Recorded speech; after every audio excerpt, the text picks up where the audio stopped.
Was this Gamebook series a threat to fighting fantasy and lone wolf? Let's find out.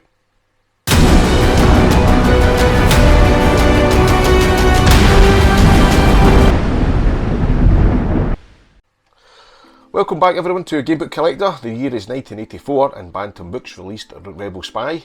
Be it Interplanetary Spy, you track down the villain. It's Gamebook number 7 in the series. Was this a threat to fighting fantasy or lone wolf? I would say absolutely not. I purchased this book myself from a local newsagent at the time. I think it was around 1985.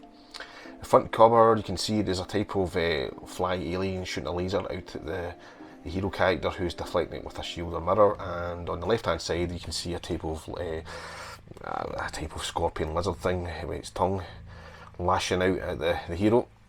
So the back of the book, you can see there, it states you are the hero of your own science fiction adventure. Can you get past the angry alien guard dog or capture Velita, the notorious rebel spy?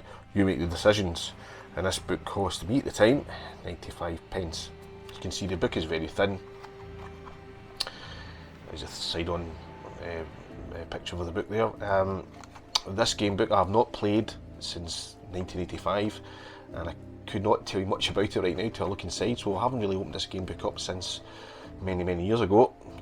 So we'll look inside and see what we can see. Inside, front cover, there is the same alien, I would assume, inside the first page. Velita, rebel spy, crime, treason, whereabouts the gloried city on planet Delbor. Your mission, capture Velita before she can take over the planet. Sounds straightforward. So the next page, it says be an interplanetary spy, number 7 in the series, Rebel Spy. Author is a chap called Len Newfield and illustrated by Alec Nino. A Byron Press book, Bantam Books. So this page gives you the publication information. Bantam Book, it was released in September 1984 for ages 9 and up. A wee bit of background on author. Len Newfield is a freelance writer and editor living in Brooklyn, New York with his wife and 2 sons, who keeps his head in the ground and his feet in the clouds. He's best known as an ex-poet and indexer of Great Soviet Encyclopedia. So quite a strange detour to release a kid's, obviously, adventure game book. But anyway, the illustrator is Alec Nino, a native of the Philippines, and he's delighted readers with his fantasy illustrations throughout the years in graphic novel story form of heavy metal, DC, Marvel Comics and the new Time Machine series from Bantam Books. As a brief introduction, the next page, you are an interplanetary spy. You're about to embark on a dangerous mission. On your mission, you face challenges that may result in your death. You work for an interplanetary spy centre, a far-reaching organisation devoted to stopping crime and terrorism in the galaxy. While you're on your mission, you will take your orders from an interplanetary spy centre. Follow instructions carefully. So just basically details of your brief outline of the story. So you turn to page 1 and it says here, top secret. You're travelling through Sector 14 with Callisto, a level 5 interplanetary spy. You're returning in a 2-passenger starship from an awards ceremony on the planet Mirado. On your way to Spy Centre, you begin your mission. Enter your planetary spy ISBN number below. So the ISBN number or ISBN number is this number here. If you can see it in the back of the book, all books come with these. ISBN number would then get entered into this section here, and then it tells you to turn to page 2. And straight away you can see this book is a lot different from your lone wolf or fighting fantasy game books. It looks almost like a cartoon storyboard here.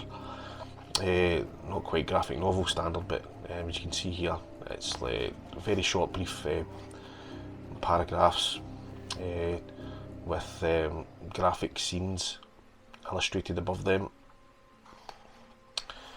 There's also like things like shapes, etc. to turn to different pages. What would you press? Strange looking aliens. Now the artwork is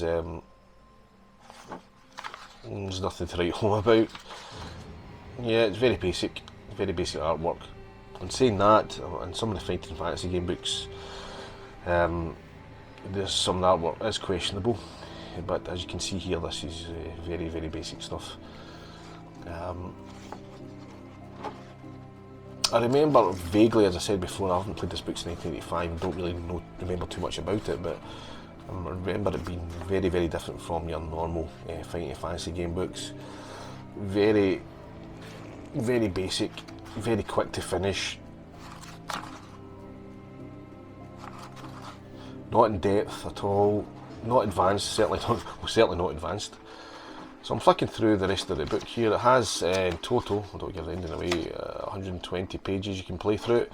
It's just quite strange here. It says choose your own adventure game books, the most exciting books around. I find that very questionable at the time. 1 to 26, and I don't see this book in there. Number 7, Help Your Shrinking. Number 7, Rebel Spy. So this does not fit into this series. Oh, this is Corgi Books. I apologise. Look out for 2 new titles every month. Yep, it stood the test of time. This book is still here. I don't mean to it stood the test of time as in like reading capability. I just mean the book's still with me, even though I've not read it for a long time. Yeah, I think it looks like it's trying to cash in the Fighting Fantasy series or the Lone Wolf series at the time. Obviously coming out about 3 years after Fighting Fantasy, 1984. Yeah, it's absolutely no threat at all to the Fighting Fantasy series or the Lone Wolf series, as you can see. I'm going to ask a question. If you're watching this video, has anybody else bought this book? Do you have it in your possession? And if so, what do you think of it? Do you have any other books in the series? See, this book is number 7. Back in the day, when I got this book, this is the only one I actually seen for sale in the shop, and only one I've ever kind of seen since of this series. I'm not sure what they're worth now. I'm going to have a wee look. I'll go back to you in a second, see if I can find any other information about it.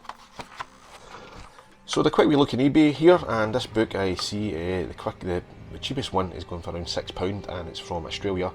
The other ones are from the United States of America and cost around about £30 to £40 mark, including shipping. So there's not too many copies of this book in circulation at the minute.